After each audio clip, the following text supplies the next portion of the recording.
जब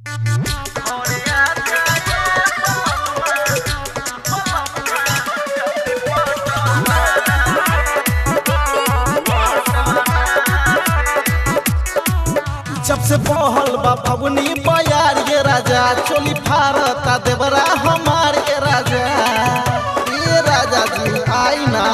जब से बहल बा फगुनी बयार ये राजा चोली फारता देवरा हमार ये राजा।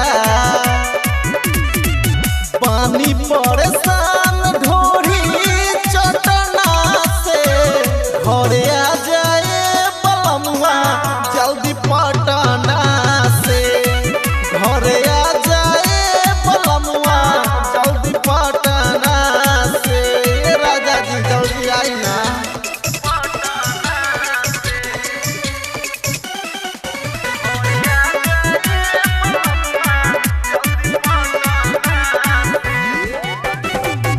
देहिया के दासा मोर बिगाड़ देता नया साया सारी मोर लसार देता ये राजा।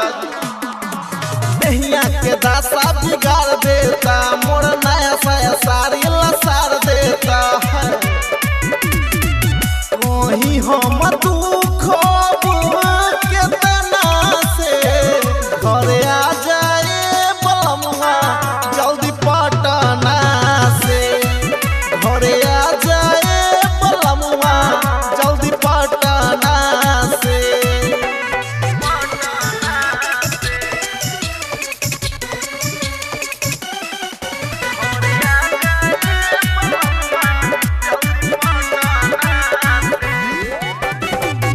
मिथले संजय पिया बुझी मजबूरी होलिया में घरे रहल बाटे अब जरूरी।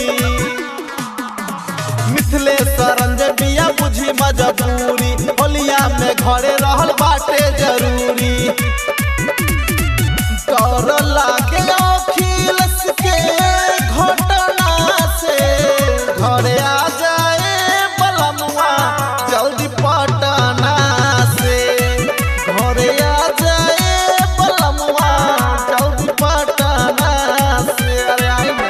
रिकॉर्डिंग बाय अपन मिथिला रिकॉर्डिंग स्टूडियो।